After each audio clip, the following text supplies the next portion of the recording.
So that's what I'm saying. The text is like an object. It's gonna change perspective based on where you're standing. I don't know.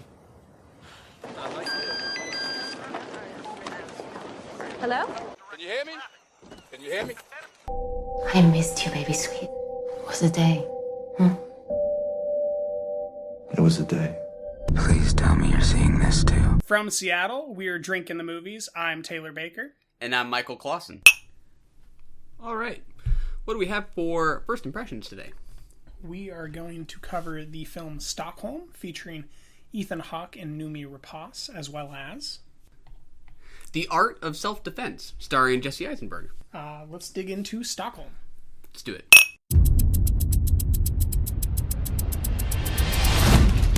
Ask him what they want. He's asking what you want. I want him here in 10 minutes or I shoot you in the face and then hang up. Tell him that. He wants you here in 10 minutes or he shoots me in the face.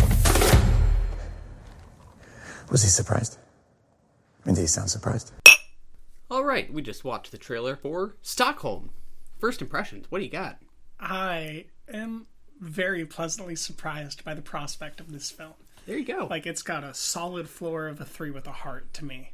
Like, I'm calling my shot right now. I'm gonna at least have liked watching it. How about you? Not gonna regret it.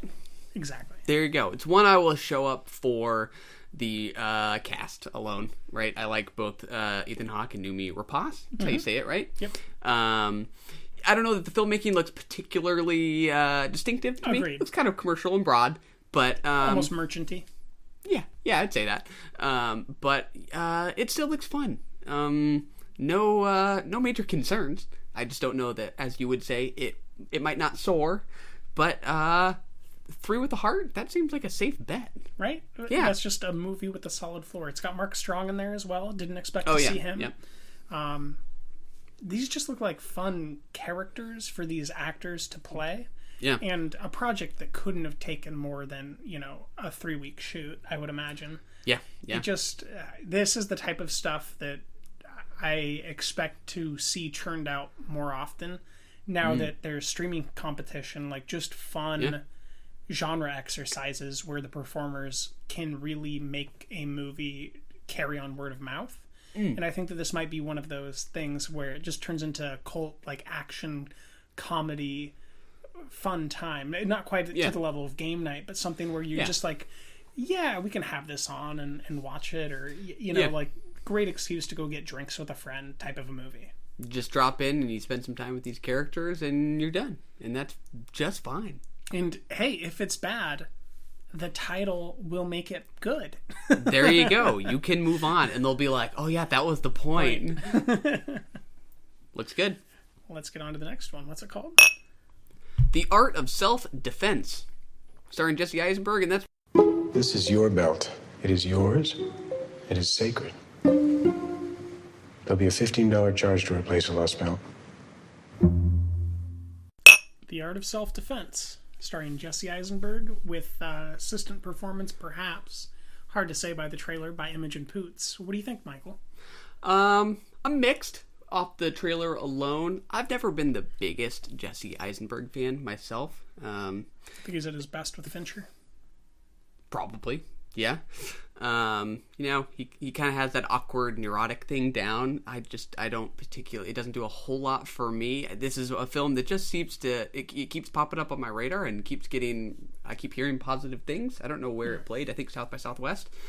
But I'm not sure that I'm particularly psyched just off this teaser alone.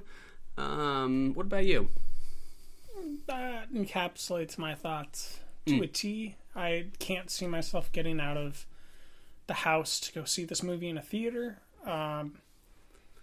If the official trailer has a lot more Imogen Poots screen time, then maybe. I think that she's a really talented actress and has had a very low output for the last 2 years.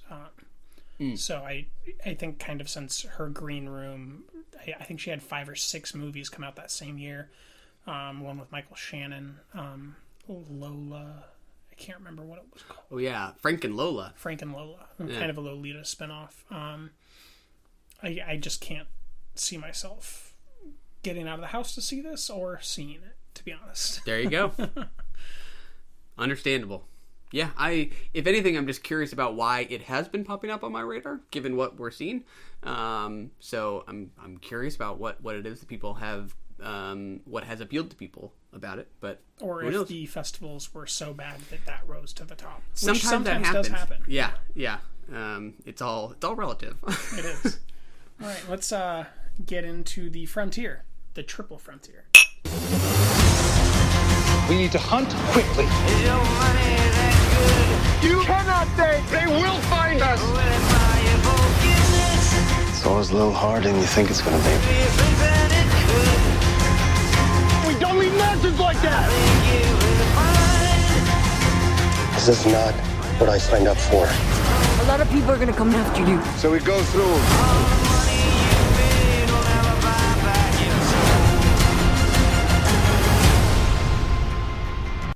That's right. We've been waiting for J.C. Chandor's follow-up to, what was his last film? Was it A Most Violent Year? I think that's right. For 5 years. Long 5 time. years percolating on this project before it finally came together. I think it was originally attached to Brad Pitt and Leonardo DiCaprio when it first entered production, and then was, I think, going to be financed by Harvey Weinstein, and then lost production, and then was kind of in purgatory, and he just kept trying to love it back to life, and he eventually got it made with Oscar Isaac, Ben Affleck, Garrett Hedlund, and Charlie Hunnam. Yeah. As the four mains. Pedro Pascal. Come on. Sorry, I forgot.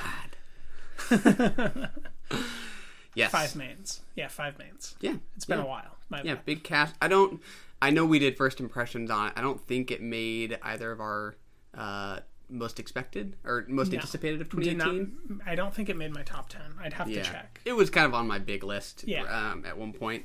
So we were It was both in pretty there for psyched consideration. about it. Yeah, that trailer was a great trailer. The thing about this movie is it's not an action movie, it's a moralistic tale. And while there are 3, I think, just classic, great, all-time action filmmaking scenes, there's a lot in the middle that I just kind of think of as chuff. And I didn't find the screenplay to ever be good as far as the words talked at other characters. Thought that was the particular downfall, whereas like the great parts are, I think, the chase scenes at the end and at the beginning when Oscar Isaac is chasing his informant. I thought that was just incredible filmmaking on the move.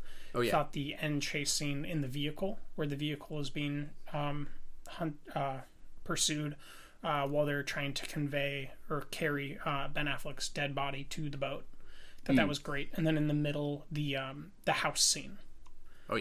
Was great. And that's as far as good things happen in the movie, in my opinion. Yeah. I did see it on a big screen in a theater. So you did or did not? I did. Oh, did. So that might be why there's a dissonance between. You think it hurt it? I do. I do think it hurt it because I think that there's not too much cinematic glue other than those chase scenes and those crazy action sequences, because on the big screen you can see how fake that helicopter looks. Like it looks no.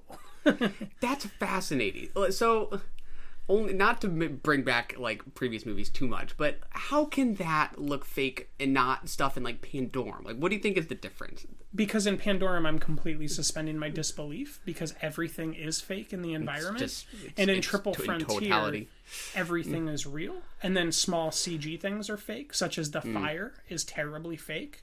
Netflix has a huge problem with their fire looking terrible, and we were talking about this with Fighting With My Family, where you couldn't believe that Vince Vaughn was a character; he was just the actor to you. And I think I think it's something like that where it's like, because we are in a real world setting, I can't suspend my disbelief for these fake things to be so CG.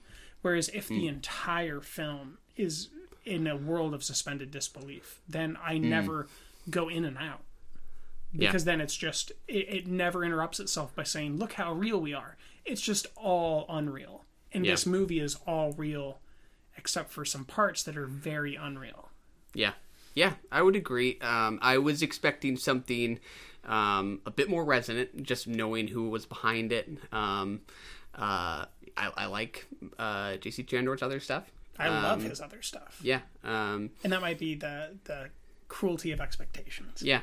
The screenwriter who we collaborated with, Mark Pohl, is behind stuff like Zero Dark 30, The Hurt Locker. Like, those are, to me, really meaningful, resonant military films. I was kind of expecting, crossing my fingers, that it would be of that caliber.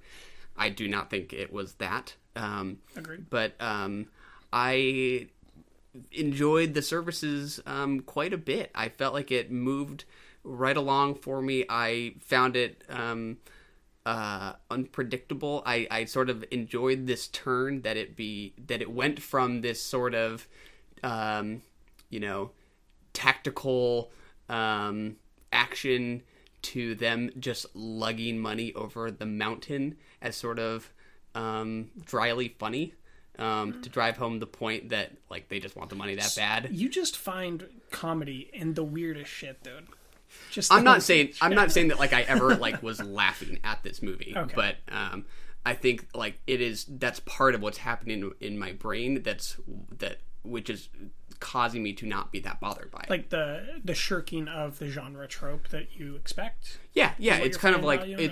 it's just the feeling that, oh my gosh, they are seriously just going to lug this money through the rainforest over a snowy mountaintop. This is ridiculous, and it's kind of fun.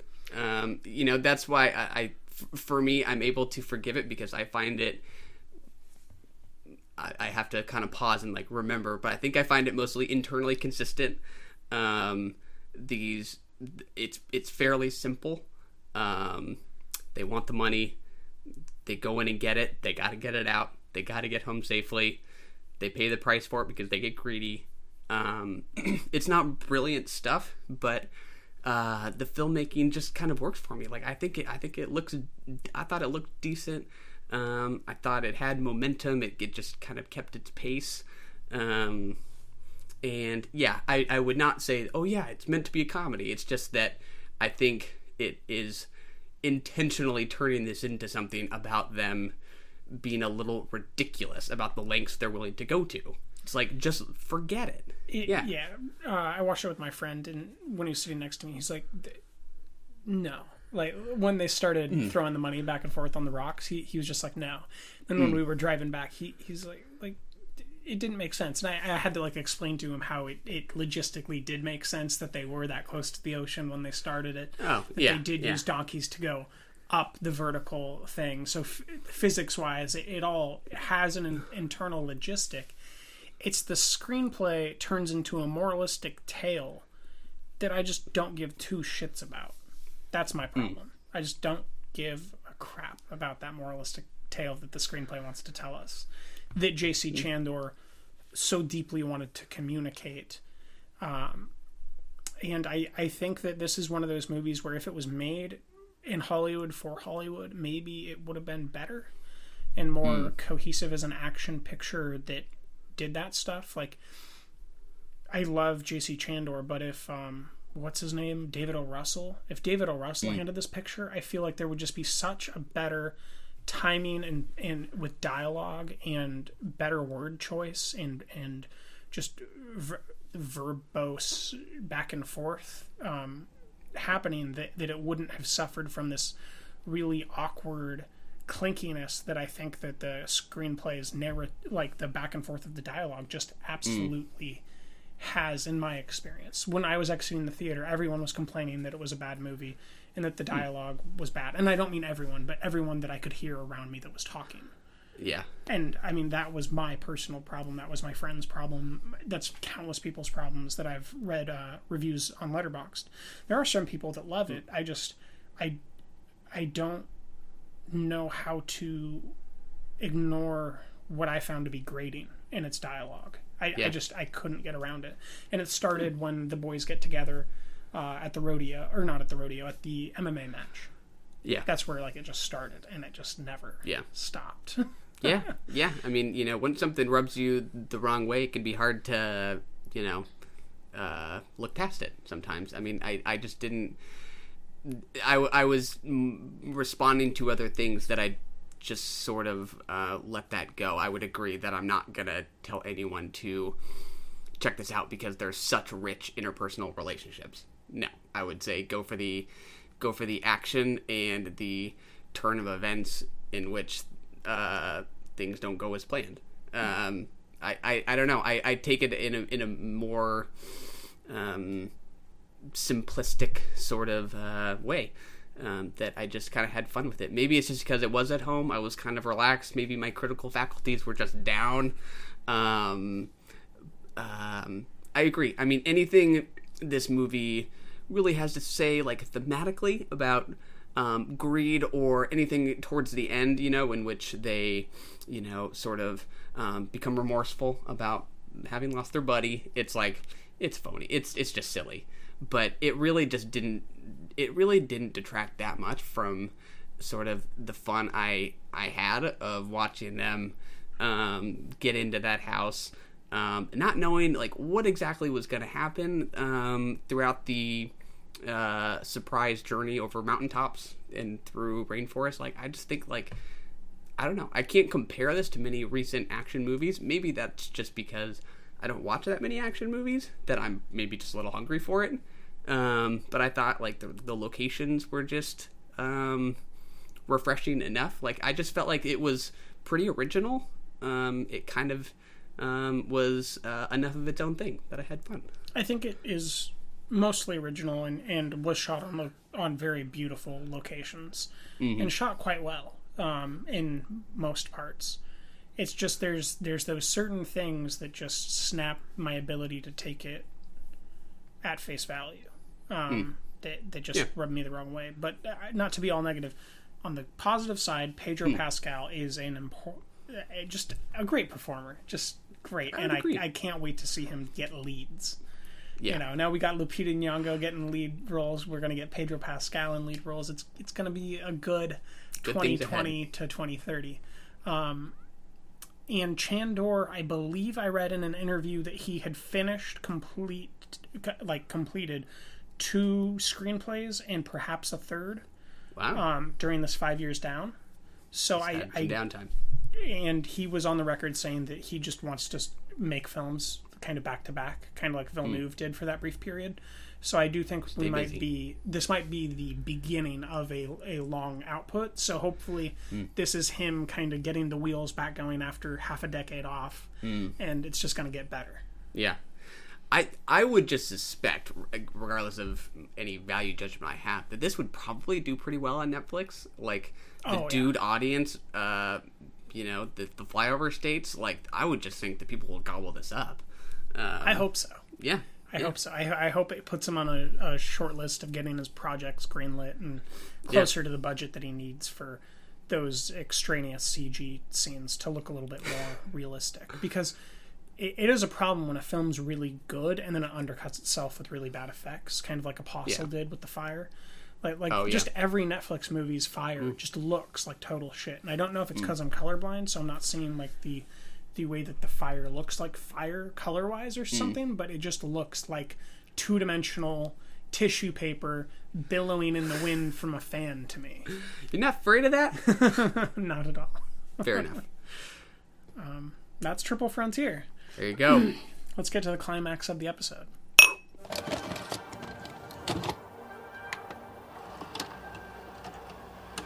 If you couldn't dance, what would you do? Suicide? The latest from your guy, Gaspar Noé. We started... we didn't start. Maybe episode 2 or 3 was Noé, right? It was early. Very early in our... We didn't really, wade into the water. We're like, new podcast, Gaspar Noé. New French extremity. Yeah.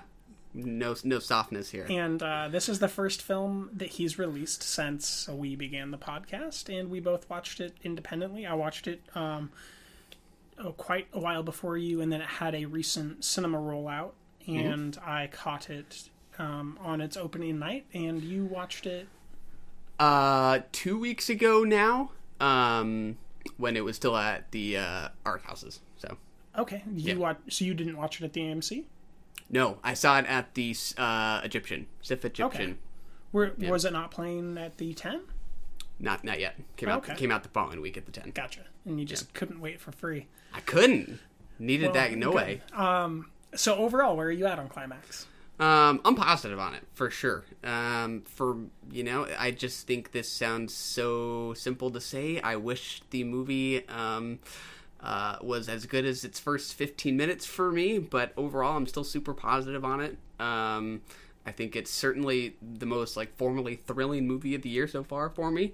Undoubtedly. Some of what I would say, there's quite a bit of what I would expect from No Way, some not so much. But I responded well. What about you? I love this movie. It is my favorite movie of the year and one of the only 2 5s I've given this year. The other being Arctic. That's right. Got it. Any chance Arctic would just take a step ahead of it? Not after revisiting Climax. There's that ending sequence where the camera turns upside down and the nightmare world is opened up to a real interpretation because it feels like reality has sank back into the school. There's so much formally and mythologically with symbolism going on, right?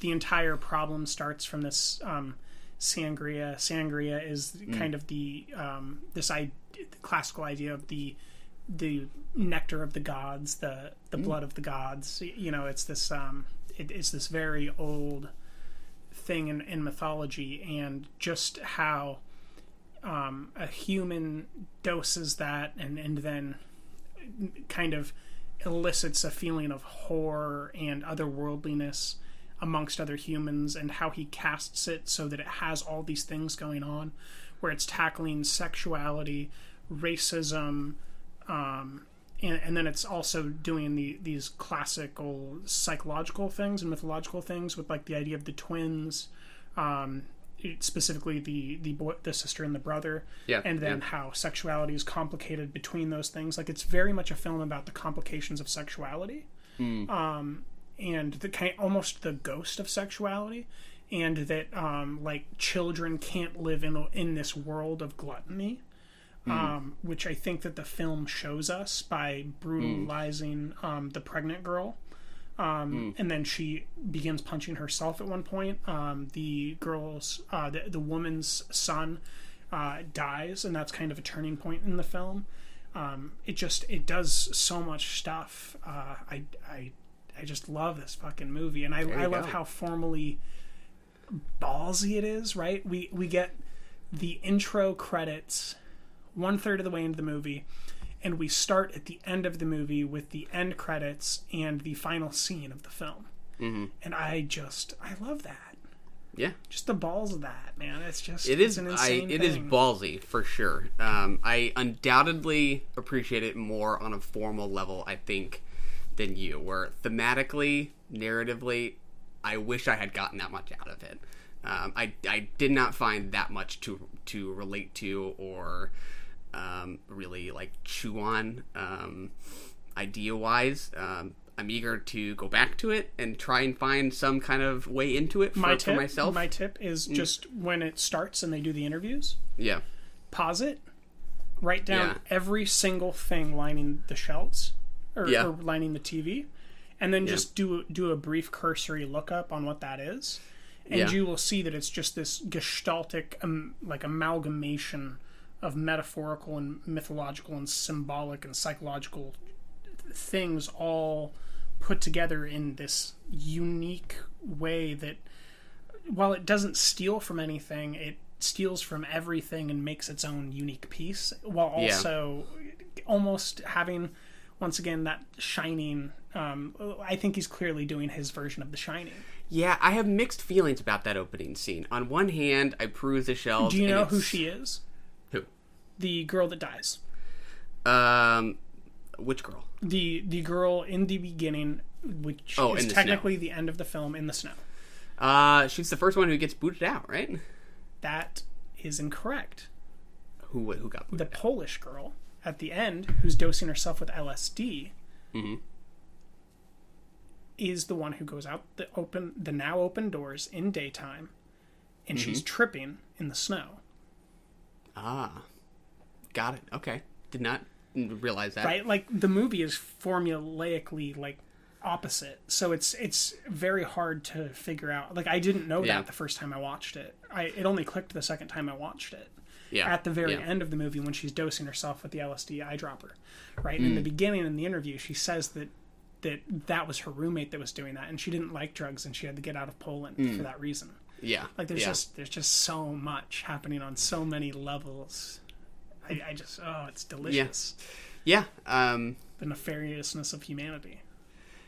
Yeah, I want to feel that very much, and I even though I might have things to say that I didn't respond to as well, overall still super positive. That opening scene with the books and the movies, the interviews, that's technically the end, if I remember correctly.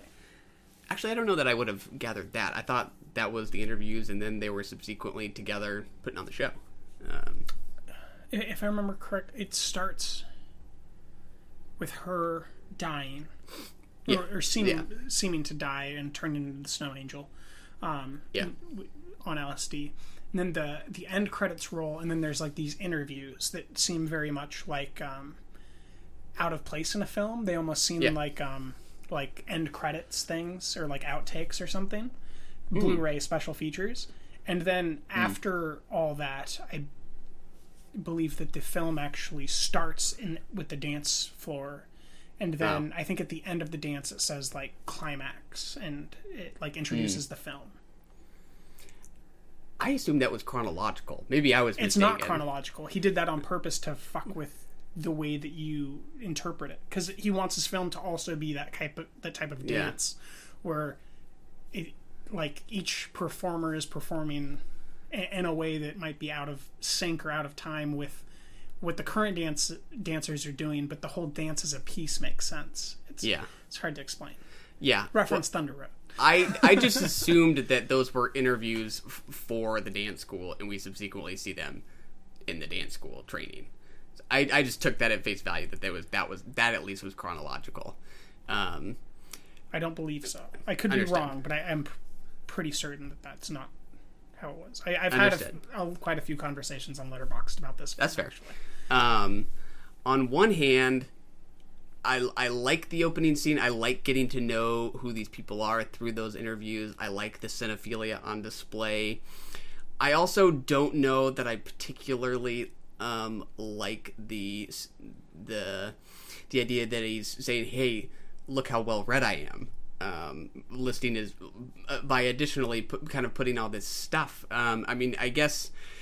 I don't know. Maybe it's my own insecurity, just because like I don't haven't read Nietzsche recently, but I don't particularly it's Stefan Zweig's interpretation or book on Nietzsche. It's not Nietzsche's books himself, if I remember correctly. It's just Stefan Zweig's Nietzsche book. Understood. Which is a separate thing. Understood. Yeah, I don't know. It's the cinephiliac bit of it is kind of fun. The added bit about asserting his intellect first and foremost, I find a little grating. Also, I don't know that that's necessary. I mean, you could take it as signposts towards what he's getting at. It sounds like that's one way. I think it's a turnoff for people who are not like well read on this stuff, right? Like but many people might mine that data without having to, put it in your face. When you have this many, to me, it is one of the richest melting pots of ideas, especially ideas on sexuality and the kind of the post-God world that I've ever seen depicted. So I think that there is something that I find of value when an artist says, these are all things that influenced my project here. These are all the books and films that influenced me. These are the ones that I own, and they're all surrounding this. And there's other stuff that clearly influenced him that isn't there. Yeah. But I do just find value in openness as well. To me, it wasn't braggadocious, because it's like anybody could read those books if they want to. It's not like an egoistic statement, to me at least. But I'm also binge reading books right now. There you go. I mean, anyone who has, who is up to date on whatever philosophy it is he's reading, like that's just the access point you can take.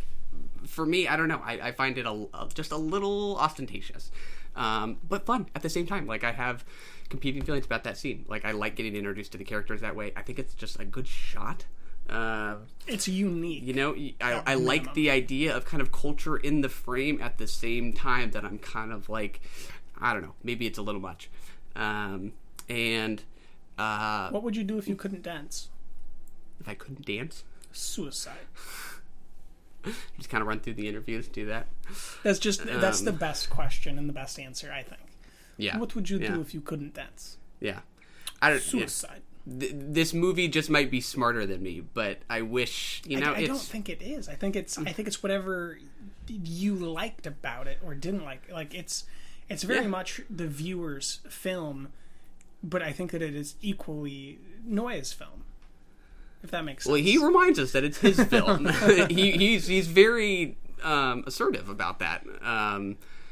And I mean, there is nothing more dazzling this year than I think that those first 15 minutes, and that long take where there's so much going on in the frame, and your eye is just kind of free to roam, to look at people in the background, look at people in the foreground, from either side of the frame. To have your eyeballs glued to a man's arms flagellating.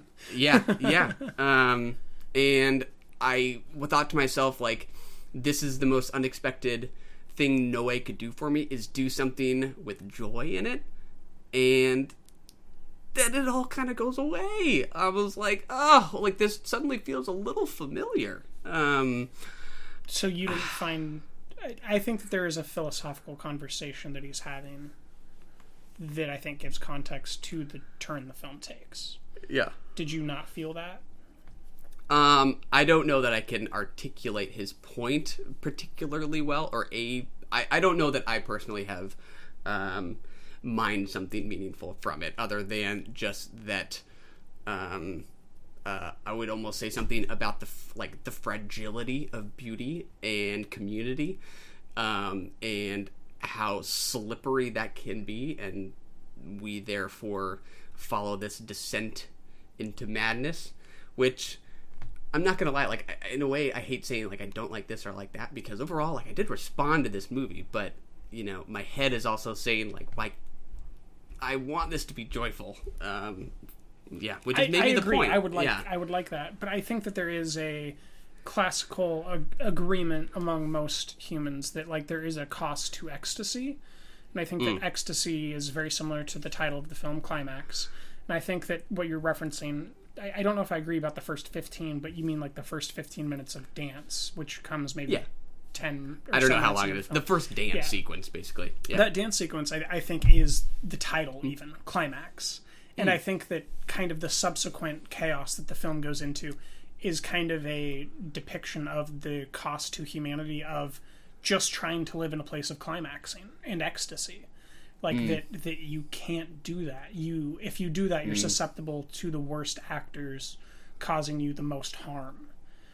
Seems to me to kind of be the statement, but he makes it in a super artistic way that I just found pleasant to watch. Like as the camera shifts and follows Sofia Boutella as she goes to figure out what's happening during this first scene, and then she comes back down the hallway and she's like, "What are you doing?" And she's like, "I put my son in the electric room where he can touch the electric thing, and I lost the key." And then oh god, the scene where the girl gets pushed that had the cocaine all along into the fire and her head catches on fire. Like, just I don't know, it just works, man. It just works. That painting, I think that the far right portion of it is kind of deeply reminiscent of the Costa or like of what happens in Climax.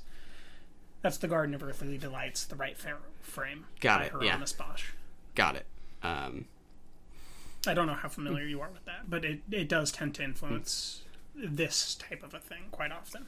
Like this just dark, brutal cost to joy and living. Yeah. I think for me, I'm quite positive on it, and I just the thrill of it is the form. Let me bully you into loving it, though. I know, and it could happen. Like, I really want this to kind of be a 5 for me. Like, I think there's kind of an interesting shift of perspective, too. Like, sometimes when we're following Sofia Boutella, the camera itself feels very sober. When she's flipping out, and the camera is shooting it quite matter-of-factly, just letting you take it in. It's like a bad LSD trip. Yeah, it is very much not externalizing what it is she's going through. And then subsequently, the camera is itself becoming quite drunk and delirious, and, it really goes when it haywire. Spins yeah. Oh, God, some of those, when it just rotates halfway, 90 degrees. Yeah. And she's walking down the hallway at that 90 degree. Oh, man, there's just... It's great stuff. It's just exciting. I don't know how... Yeah. It's like watching Blade Runner 2049. Like, I just never want to look away from what the camera's doing. Yeah, and during some of the dances, I have to say it's probably, like, the hardest time I've had just, like, sitting still. You kind of want to be like, yeah, and just move. I mean, that's just something pretty special, that a film just makes you want to move. I think that it also makes your eyes want to do that. Yeah. Oh, yeah. And yeah, the way that the frame always just feels very just, active and alive. There's things to look for. But there were stretches that didn't do as much for me. Those, the dialogue scenes, where it's almost like the screen's kind of blinking, between each of those conversations. Mm-hmm. I don't know. It's weird. I want to revisit them because I want to find they made more something sense in to them. me on revisiting. I did not understand the depth of this film as a film about sexuality and human sexuality on the first watch. I did not know that was her in the beginning, the Polish girl, on the first watch. Like, I didn't know that stuff. And on the second watch, it was just like, oh, okay. Like right? Because who's the people that survive? I couldn't tell you off the top of my head. It's not fresh enough. It's the homosexual couples, the lesbians and the gay couple. They survive in the most comfort. They're in their own rooms at the end, and then everyone else is on the floor besides the Polish girl who has built up a tolerance to the LSD, who proceeds to go die in the Snow Angel. And it's kind of open to interpretation, I think, how alive the people on the floor are or aren't. So I don't think it makes any claims that are too boastful about human sexuality. I just think that it is definitely a film about human sexuality, and I didn't pick up on that during my first watch. I just didn't. And I think that it's all buried in the subtext of those conversations. Yeah. I am eager to revisit it. I want, like, more from it. Like, sometimes you just know a movie can't be something like a 5 for you. Other ones, you want it to be there. You just got to kind of find your way in. Caffeine. Maybe that's it.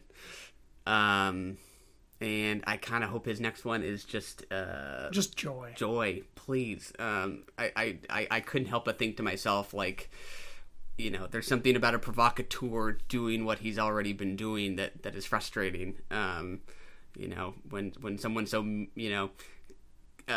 so interested in the horror of life surprises you by exposing the beauty of life. He almost had me. I thought he was doing it, and then he's like, nope, maybe next time. So we'll wait and see. That is Climax. This has been a very climactic conversation. Sure has. Well, we are totally recording this the same day that we recorded this previously. This is not at all stitched together. Of course, you are going to be honest with the viewers that you are not drinking alcohol today, right? I am not drinking alcohol yet. I will drink alcohol when we get to our first impressions on the episode we're recording soon with some whiskey. because that's always good for getting over a cold. But drinking some black tea right now. Had a couple cups of coat throat. So gotta soothe first. Gotta soothe. And then imbibe. Yeah, I'm drinking throat coat like Macklemore. You know, just a thing we G's do in Seattle. You can probably hear his voice just a little scratchy. We're working through it. A little bit deeper, probably easier to hear, actually. It's actually quite nice. I like it. So we're doing Black Mother from Caligula. We previously watched Urban Rashomon, which we're going to cover on our short film episode whenever that comes out. Eventually. Just like Chucky. Gather road. My name is Gather Road.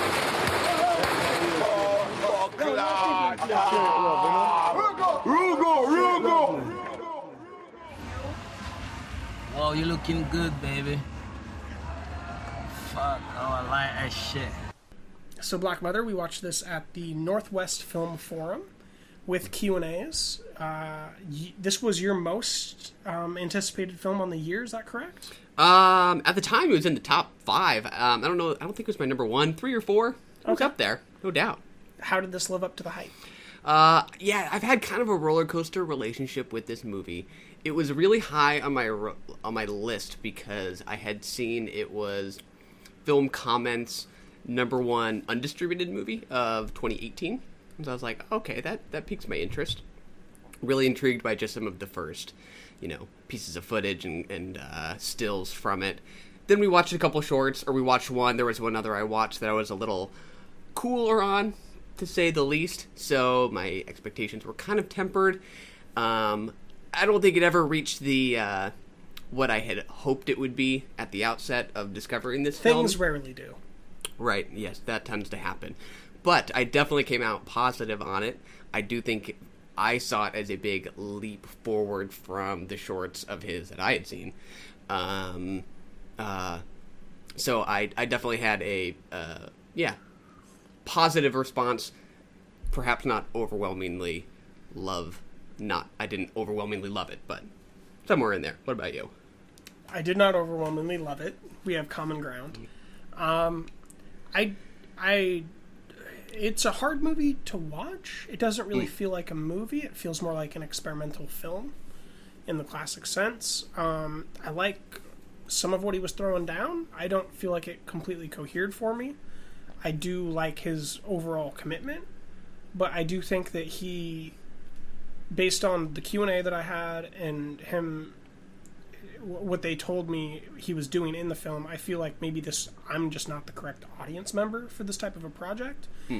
I did not pick up on all the significances of the novels that are being held up. I knew that it was significant. I just don't know the backstory, and I'm probably never going to read all those works and then rewatch the film and try to think about those works while I'm looking at it. But I do think that there's an interesting cultural conversation to be had. There's just a lot of genre stuff that I don't know if it's genre, but a lot of choices he makes in the documentary genre that I don't think suit me as a viewer, like having the audio out of sync with the visuals. Specifically when I have a hard time understanding that pattern of speech to begin with. It always helps me to watch mouth movements in pattern with it so that I can have a more coherent understanding of the narrative. I do like its amalgamation or cohesive statement, though, about like how varied in Jamaica is and what it is and how it is kind of feminine, I guess, but I just don't completely go for it. I wanted to. I really did want to. I love a lot of the single shots. I love a lot of, not a lot, but I love significant portions inexorably. Like I really like some of those overhead shots of the water. In the specific film shots, you can kind of tell when he's switching over to film. I really like that stuff, and it's really rich, but it's holding me at arm's length. I think I mostly responded to the same things that you did. I just connected with them more. In terms of the disconnect between the sound and the image. I almost always went with the image first. I Me too. completely agree. Yeah. And then I was like, oh, I'm not even like understanding what they're saying. So I would switch over and try to hear, and then I noticed that once I was trying to hear only, I wasn't paying attention to the visuals, and then the visuals would suck me back in, and I'd kind of lose auditory understanding. Yeah. I personally just kind of liked it. Like, there would be certain monologues that I responded to that I could understand really clearly. Other times I was just kind of too enraptured by the image, and those would kind of fade to the background of my mind, and I was okay with that. It was kind of a fluid way of like interacting with it, where I was kind of oscillating between the two.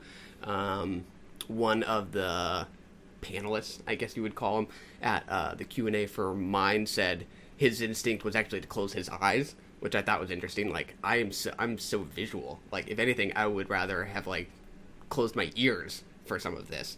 And I don't feel like there's a right or wrong way to do it. I like that people can people can find their own way into it, and for some it'll just be too distracting. I get that too. I do think that's why it's rich, because there's no way to explain what you're going to watch, and there's no way that what you watch is what I watched. Yeah. Something like this, and there is something very collage-ish about it, and I do like that style of collage. Yeah. I just realized we got a fan on. I'm going to turn that off.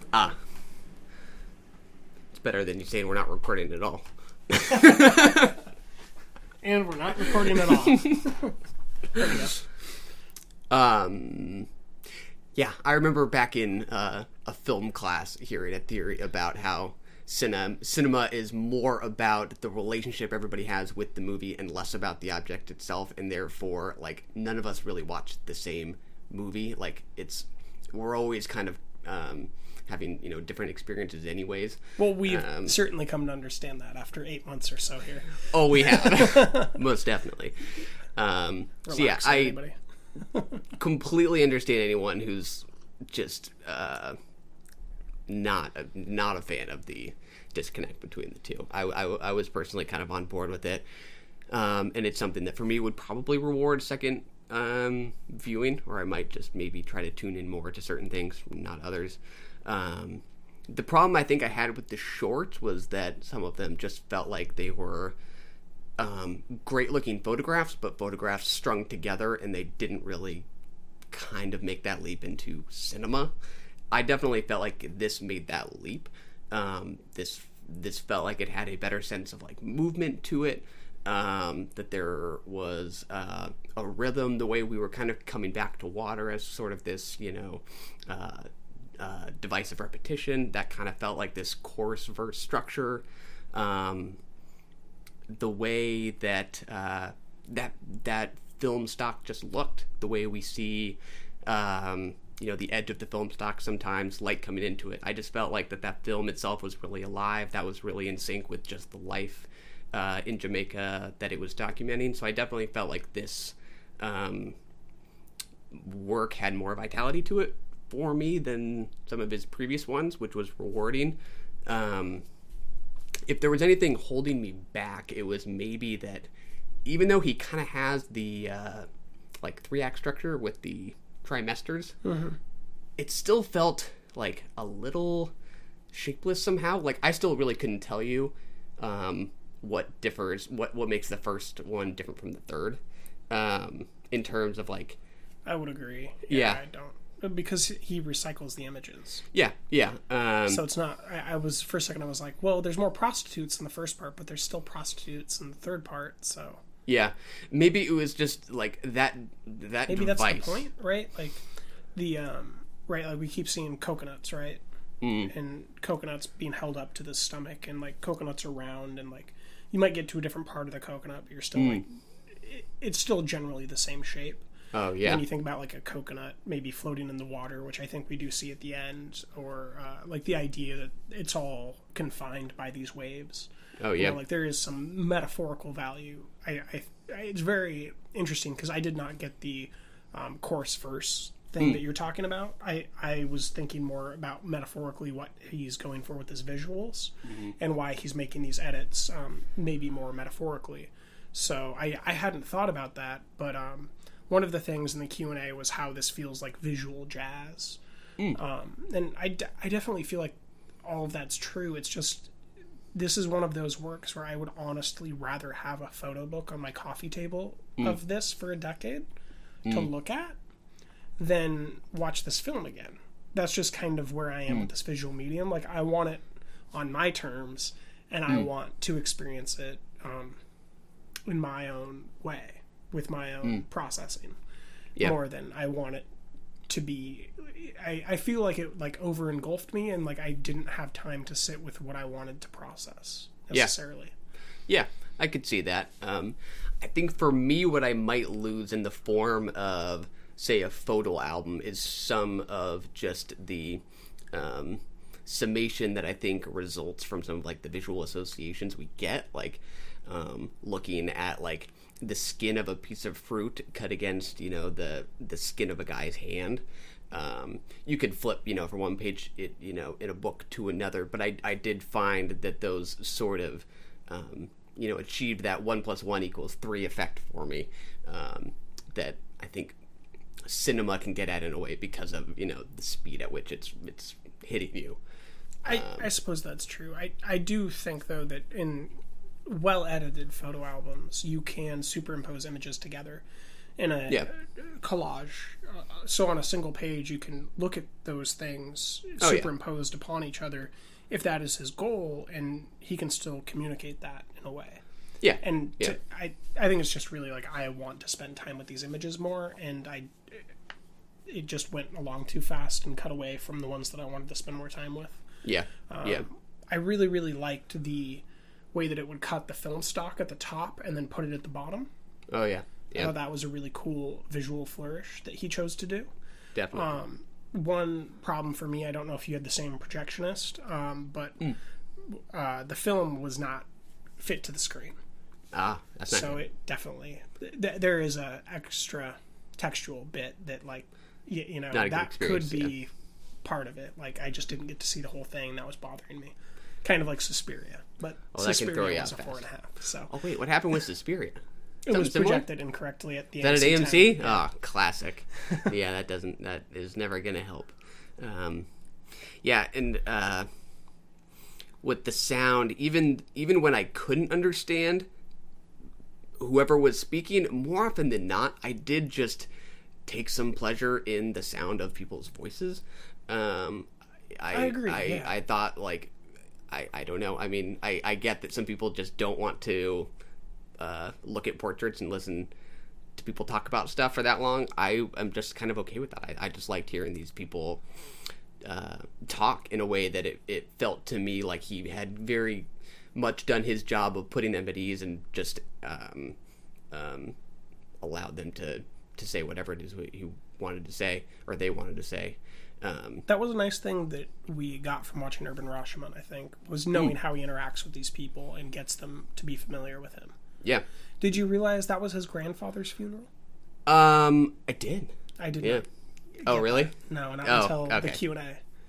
Was there like auditory cues? Like, I was not tracking that stuff. I don't remember if it's just said it explicitly or if I was just keyed into it. I do remember feeling that, and that was actually what gave the third act some punch for me. Was, if anything, this structural device of dividing it into trimesters leads you to think this is going to be culminated in a birth, which it does, but it also culminates with a death.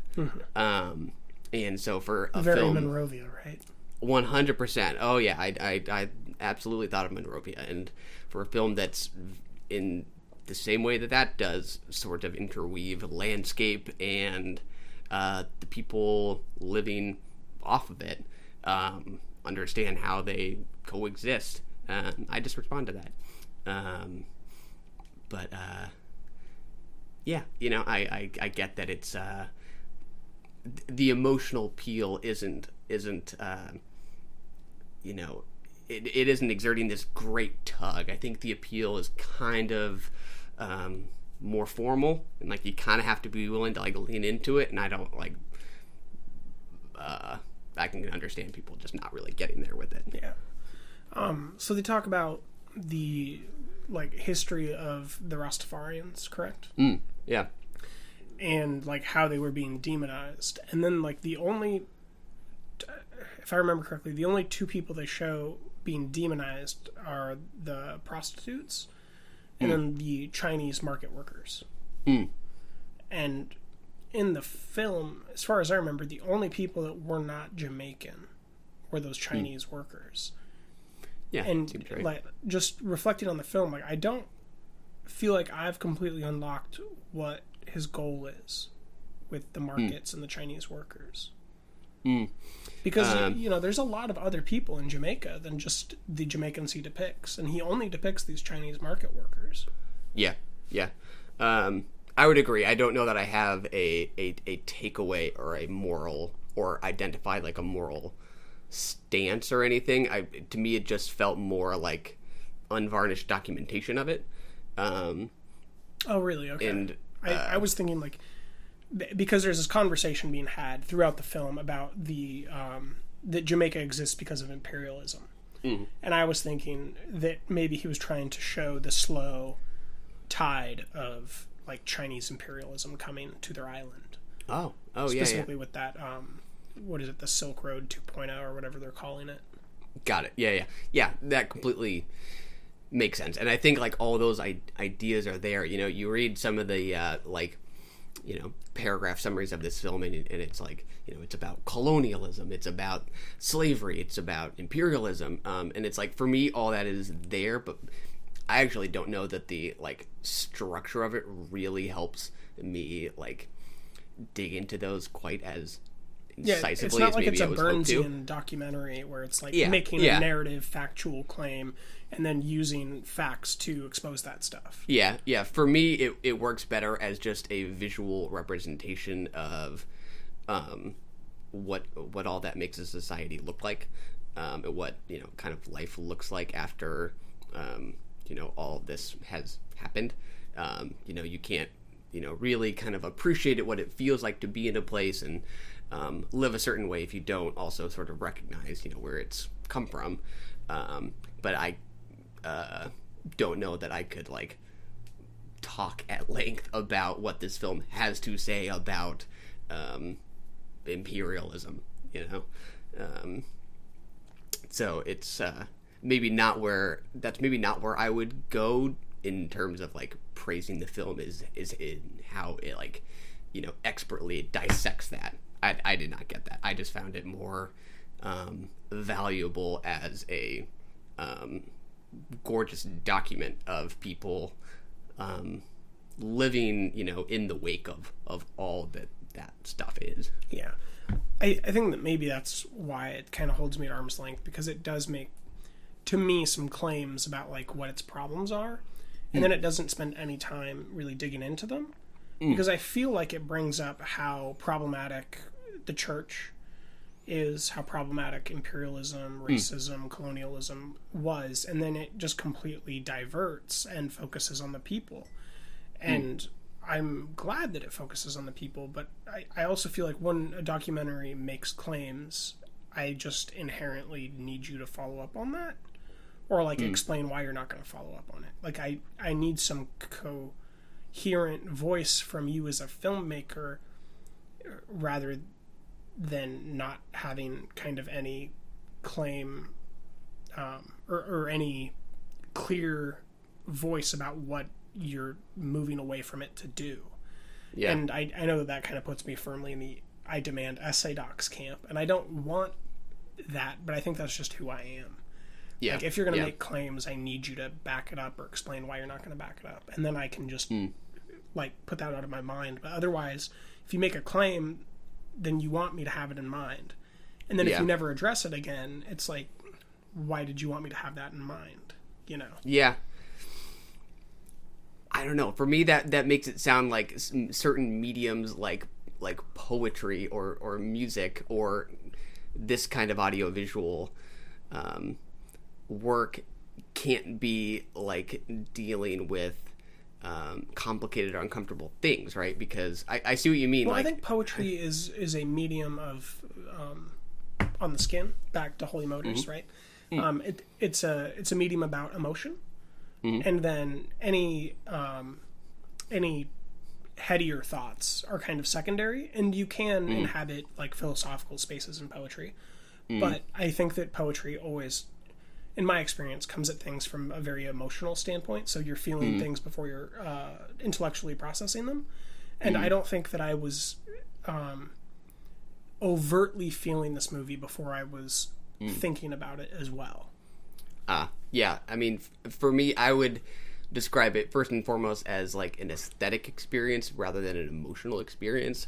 An emotional experience for me is like I also love this movie, the Mr. Rogers doc, where there's nothing formally, it's not for me about like the visual associations that it's, you know, through which it's trying to make any point. Whereas Black Mother, like all the communication is coming from the image first, so like it does require that lean in a little bit to sort of like stimulate, I think, the head in a way more than the heart, and then they start working together. Yeah, that was kind of a roundabout way of not making it back to what I originally said. Yeah, but well, so there's the statues, right? Mm-hmm. And we keep going back to the statues. We keep seeing kids holding up these books from these black authors about black history and about black experience.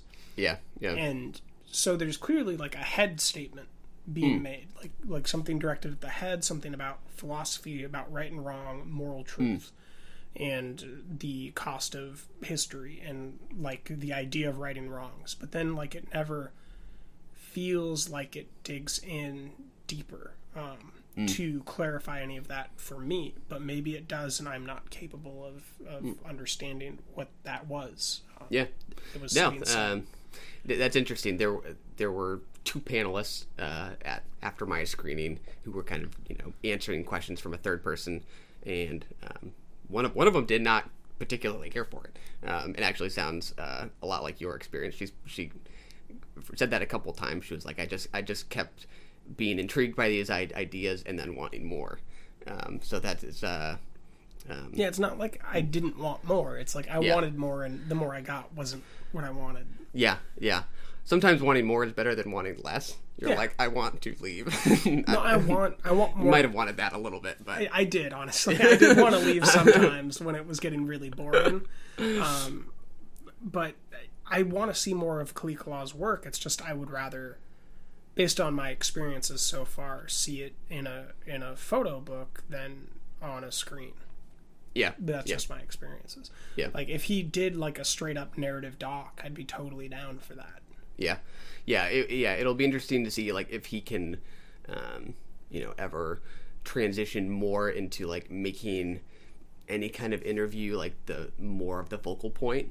I wouldn't want him to lose sort of what I think is sort of the formal achievement here, because I think it is gorgeous, but I don't think of him right now as somebody who's like expertly bringing this stuff out of people. It's more about the visual documentation of it. I think that's personal experience. Yeah, for based sure. on his interview style. Yeah, and the questions he asks. Yeah, but yeah, it's one that I would be cautious about recommending to people without knowing their tastes. Right? Yes. Yeah. Mm-hmm. If you like Monrovia, Indiana, give it a shot. Yeah. There you go. Leave it at that.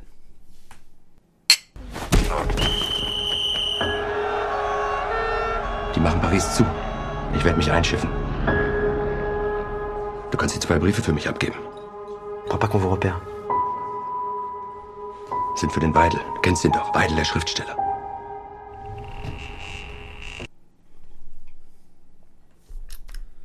Do you hear the sirens, Gorg? Do you hear the sirens? The Nazis are coming. Uh-oh.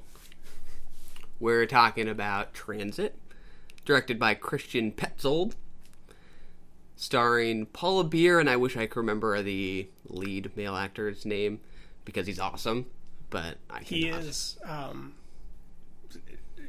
Correct me if I'm wrong. He is the French Joaquin Phoenix. This is a fact. Oh, correct? That is so funny you say that. I read that somewhere else too. You are not the only person I've heard say that, good. but that is perfect. Yes. Right? Like it's just a visual and emotional truth. Like, It's just what it is. I didn't know that I needed a second one so bad, but we did. It would blow my mind to see them in a movie together. Blow my mind. I don't think a movie can like handle that. I'm thinking about it, and I'm thinking Philip Seymour Hoffman died, so Paul Thomas Anderson's gonna need to cast somebody opposite Joaquin Phoenix because Daniel Day-Lewis quit. So we got to get Joaquin and this guy together. Yeah. I know. It's been like 2 weeks since I saw this one versus like a couple days. When did you watch this? I watched it on Tuesday. Okay, it's still fresh. Fresh-ish. I watched a lot of movies this week.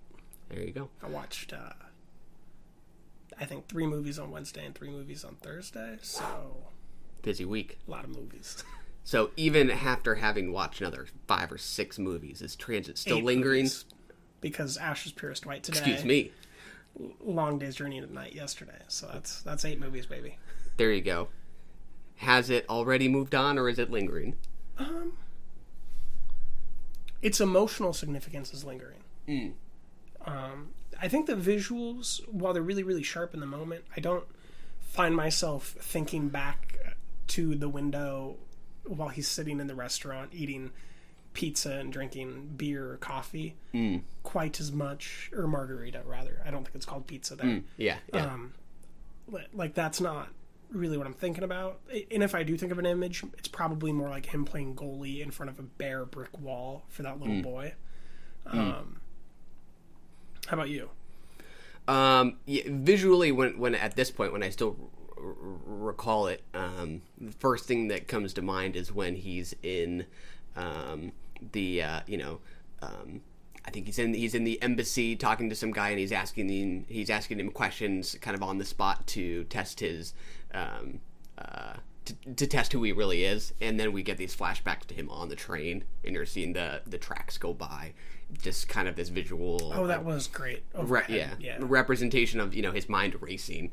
Sometimes it looks like there's nothing there, so maybe he's going to come up short, and then he does. It kind of like leaves you to catch your breath. I did not even make that visual cue. That's what I got. No, that makes perfect sense. I just was not there. I was like, oh, these empty train tracks, like, this is what it's about. I guess I was envisioning, like, he's at the top of this, like, pyramid, and there's, like, this endless race of people fleeing from Nazis. Coming to try to get to this place at the top of the pyramid where he is to get these papers to leave. That shot has stuck with me, and just kind of like the conceptual, just the concept. I don't know, just the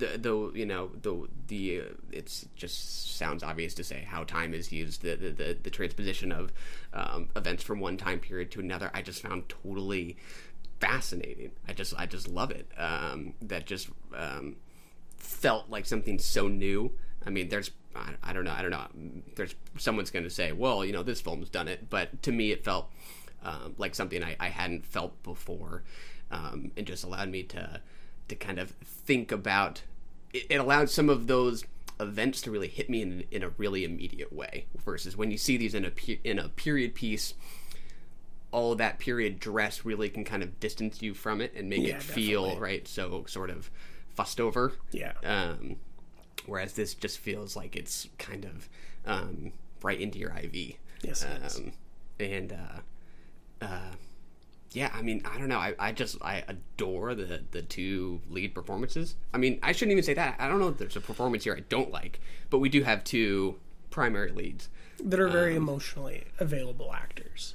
Oh, 100%. I can definitely put myself into them very easily and process what they're feeling.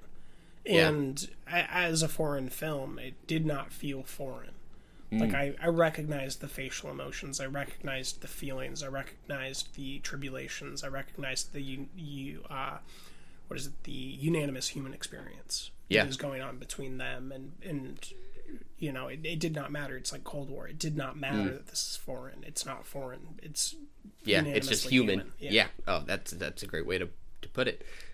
Especially with something that feels so sort of like intellectual in a way, right? If you were to describe the concept to someone, it sounds kind of heady. Yeah, it's a Nazi movie. We never see the Nazis. Yeah, you're like, well, it kind of sounds like some kind of, artsy thought exercise or something like that, which if anything, like, had me a little nervous. I was like, I kind of hope it's not too much of that, which I didn't feel that way at all. And I think that has a lot to do with the performances, which just feels so kind of immediate, like, and just lived in. Like, I just find everyone here so convincing. I just bought right into it. And the world feels completely realized, kind of. Oh yeah. And I think that there is something to the nature. So in 3:10 to Yuma, we talk about how Ben Foster is the wolf at the heels, kind of defining where the cinematic experience is going to be. And we're never questioning why we're there. We completely buy into why we're there. And I think the Nazis serve that purpose here, where we're never like, why are we here? We know why we're here. And there's like almost nowhere else to be besides the Pyrenees, by the sounds of it. Yeah, yeah. And I loved how that like added pressure and never made me like wonder why we're not going around certain corners. Yeah, yeah. Like I love that. Yeah, yeah. There's so much that's off screen that you to just take your word that you feel the pressure of. That's exactly right. That really sort of gives the movie its lure, and it makes the city more heated. Yeah, yeah, yeah, just a lot of like emotions that I felt like I have never felt kind of at once kind of came together for me. The way, I kind of feel them connecting, and the way that feels like this kind of classic romance in a way. Casablanca, right? Yeah, especially with some of the score. That's when, we do get some like, I think classical music, especially when she's touching his shoulder each time. There feels, that feels kind of timeless somehow. Oh yeah, eating and drinking in a cafe, and right, yeah, a beautiful woman walking in and you looking at her. Yeah, it's kind of timeless. Yeah, yeah, and then to have that, just buttressed up against scenes like watching, I think it's a woman being dragged out of the hotel he's staying in, and everyone's watching, and there's the narration about them feeling I think it's the word shame, or something like that. You just there's just so much on those people's faces as they're distraught over not like reacting, but also maybe thankful it's not them. Do you have any favorite scenes? Ooh, favorite scenes? You go first while I think. I have a couple. I'm like 50-50. Like, I don't know which one I love more. But one that I really, really love is after he gets the girl's boyfriend, who's a doctor. Yeah. En route to the ship. And then he's waiting on the porch for her to come back. And he's looking down and she looks up. Oh yeah. And then that was just amazing because of how that conceit continues with the porch use how they capture the ship moving in the background. Oh yeah. Like, that's just incredible cinematography. But then the entire scene where the dog lady who after the dogs die, she asks him to sit down, doesn't want to talk. Then eventually they talk about architecture. He walks with her, he lights her cigarette, and then she kills herself. And the amount of emotions that are so accessible in her narrative in that small amount of time was just so compressed and coalescent and clear. Like, there was no doubt about what she was feeling and that she was making this choice. Yeah, yeah. And I loved that scene. It still rings, kind of. Oh yeah. When I think about it. Yeah.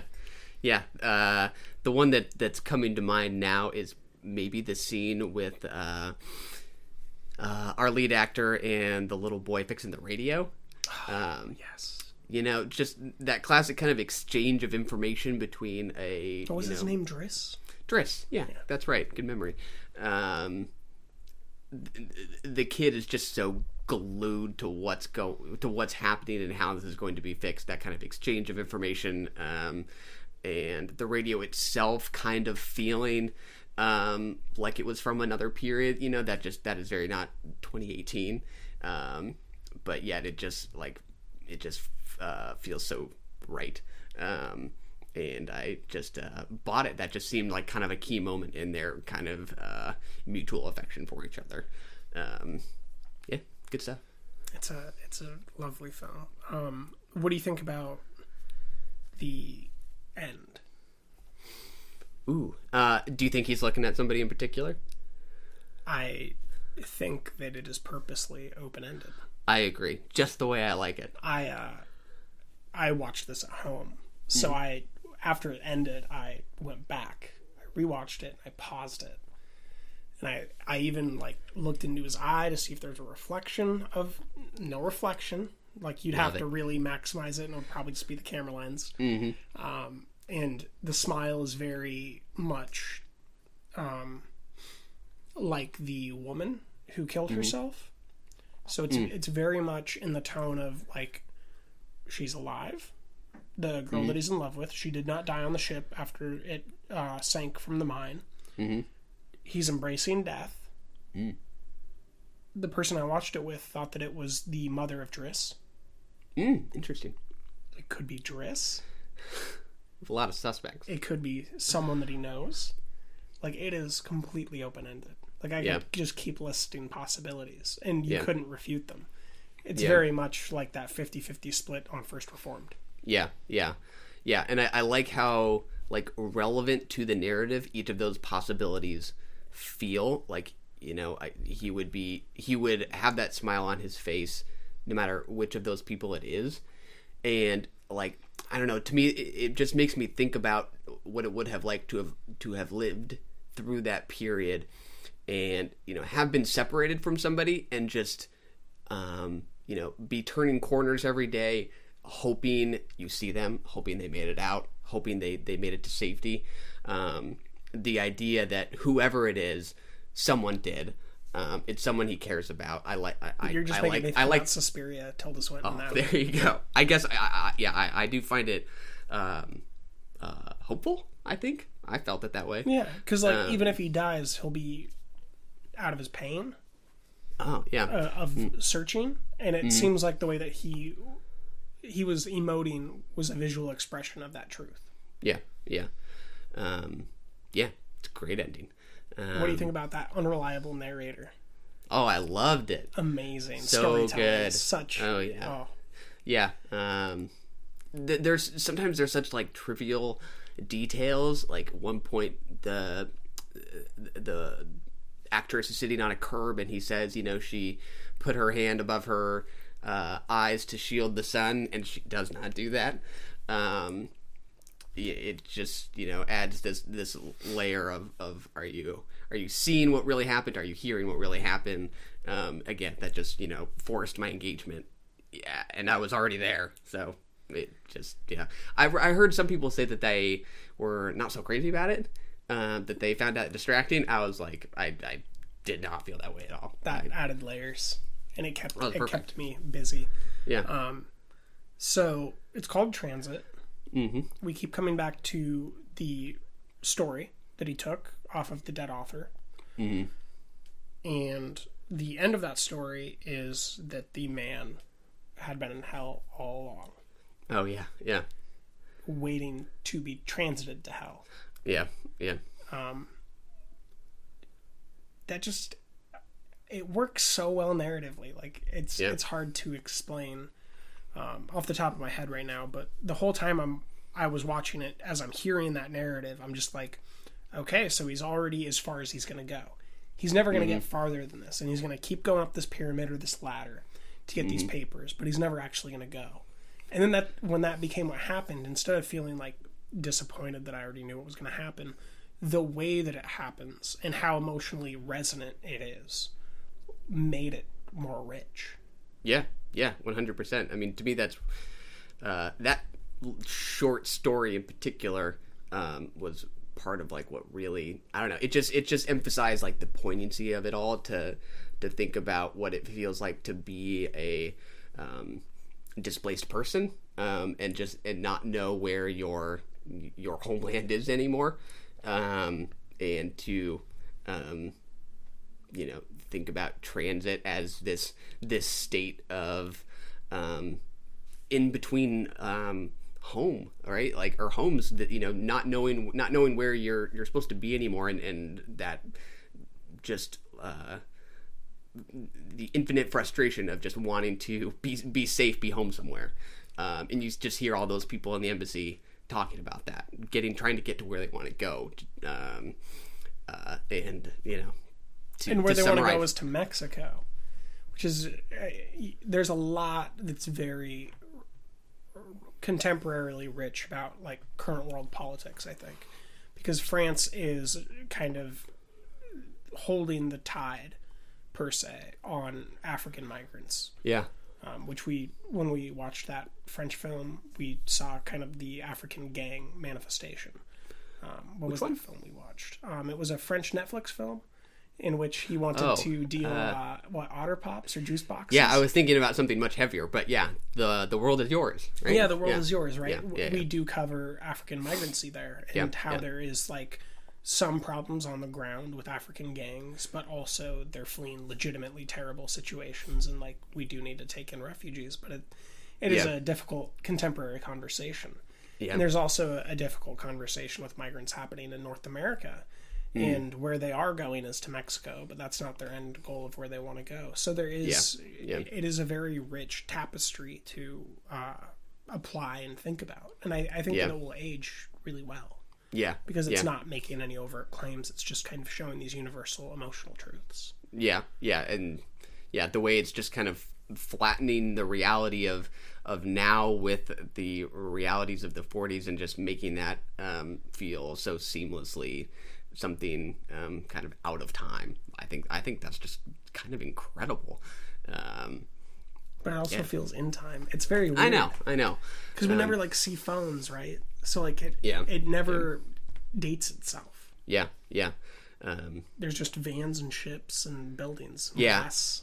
I think I've probably already said 3 times in this conversation that like it moves those events to like now, but like I don't think there's any like even any specific indication that it's like 2018. You're right, because it doesn't go out of its way to show any of that. But it feels like now. Calendars. It just but feels that's the like thing. it. Yeah. When we watch it in 2028, it might still feel like now, and that's what's cool, because I think you're totally right. It feels like now, right now, and it might feel like now then too. Yeah. It's kind of a cool. I think I heard an interview that he kind of talks about his movies in trilogies, and the last 2 were kind of interesting. One was called Phoenix, which is a World War. Have you seen that one? I haven't. I saw that I needed to watch it. Yeah, I need to watch all of his films. It's super cool. It's a woman, a Jewish woman, if I'm remembering this correctly, is So I should pair it with Ida. You're saying? Well, that could be interesting. Yeah, is sent to a concentration camp. Oh, happy film. Got it. Really happy, upbeat stuff. Manages to escape, but has some kind of like facial reconstruction surgery, and returns to her husband, who was actually the one who sold her out. And he doesn't recognize her. He just says, "You look so much like her." So it's this, similar kind of continuation of like identity swaps that we get in transit. And then in the next one called Barbara, there's a woman in Eastern Europe trying to escape to Western Europe. Again, kind of, that's transit. You should pair that with Cold War people. Yeah, exactly. Great point, actually. That would be a great double feature. But I read that I see a lot of universalities between what is it, Pavlovsky? Is that his name? As a director? That is as good as I can say it. Yeah. The Cold War director. I saw a lot of visual similarities between him and this director. Oh yeah. Continue. Sorry. Oh yeah. Well, I heard him say that his next trilogy was going to be something very different, which was all going to be steeped in mythology and fairy tales. And I was like, holy smokes, that is like right up Taylor's alley. Yay! It's pretty cool. Please tell me it's going to be ghost stories too. There you go. So we got some Guillermo del Toro double pairings on the future, it sounds like. Mm-hmm. Pretty cool stuff. Well, I think that's it for Transit. Let's transition into recording the next episode. All right.